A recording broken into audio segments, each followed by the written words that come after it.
Il grandit mais bave toujours. Que faire?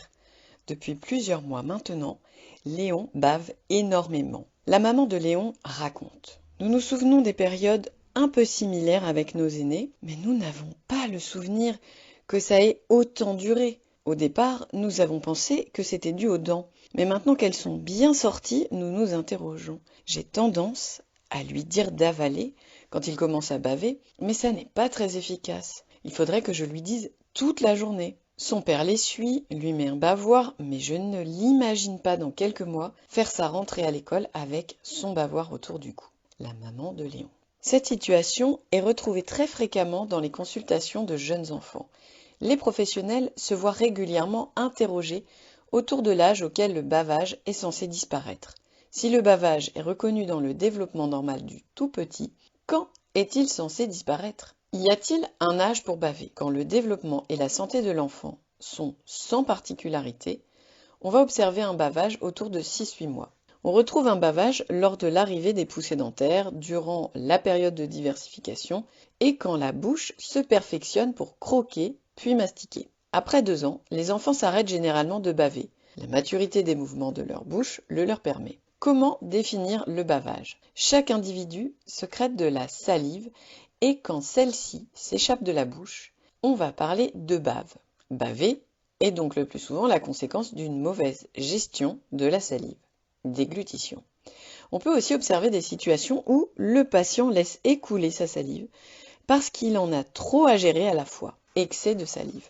Chez l'enfant, le bavage, sévère ou modéré, inquiète toujours sa famille. Quelles sont les causes de ce bavage? Nous pouvons retenir 2 grandes familles de causes qui permettent de comprendre cette situation chez le jeune enfant. Quand l'enfant grandit, il développe de plus en plus de savoir-faire, dont ceux qui lui permettent de réaliser des mouvements de plus en plus précis avec sa bouche. Ce sont des mouvements que l'on observe quand l'enfant mange ou parle, par exemple, les mouvements oromoteurs. Parfois, ces apprentissages sont difficiles et ça entraîne un bavage. Dans certaines maladies, notamment digestives, comme le reflux gastro-œsophagien, appelé autrement RGO, mais aussi des lésions œsophagiennes ou oropharyngées, la déglutition, donc avaler sa salive, entraîne un inconfort, ce qui conduit parfois l'enfant à moins déglutir et donc à baver.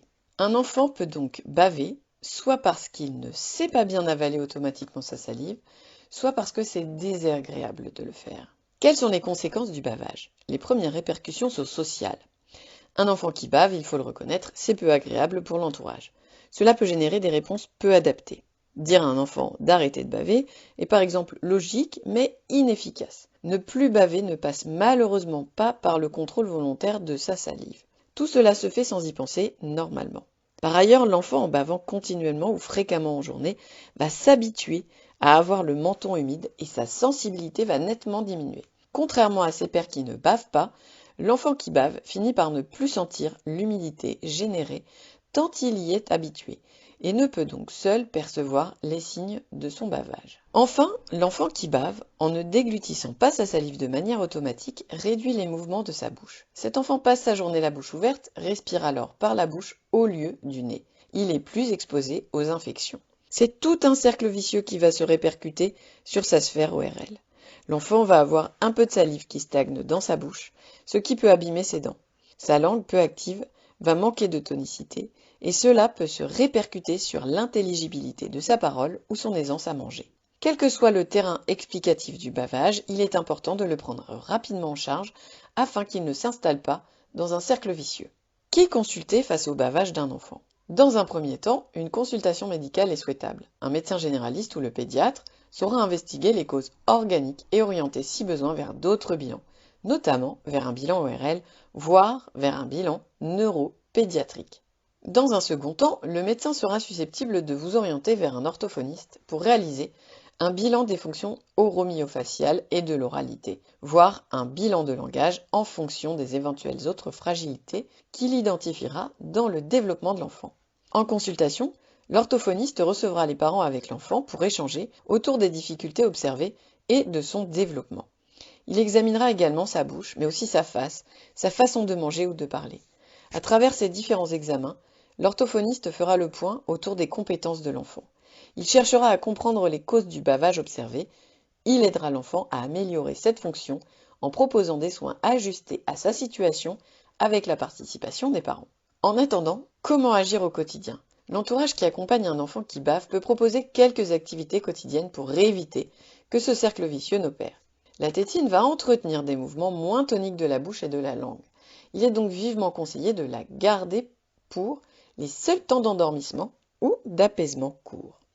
L'hygiène nasale, mouchage, lavage de nez, proposée à l'enfant plusieurs fois par jour, surtout en hiver, est conseillée afin de limiter les infections. Un nez dégagé et propre permettra une respiration plus naturelle par le nez. La bouche sera donc fermée et contiendra plus facilement la salive. L'hygiène bucco-dentaire et le brossage des dents seront surveillés et contrôlés par les parents. Cette hygiène protégera les dents exposées à une salive stagnante. Le brossage développera les sensations dans la bouche de l'enfant et lui permettra d'avoir conscience des éléments qui la composent. Enfin, tous les jeux de bouche peuvent être encouragés. Que ce soit pour souffler, pour aspirer, pour faire des grimaces, pour bruiter ou pour chanter, toutes ces activités vont venir entretenir la machine face et bouche de l'enfant dans le plaisir et sans effort. Si les enfants sans particularité développementale cessent le plus souvent de baver après 2 ans, il convient de consulter votre médecin si cela perdure.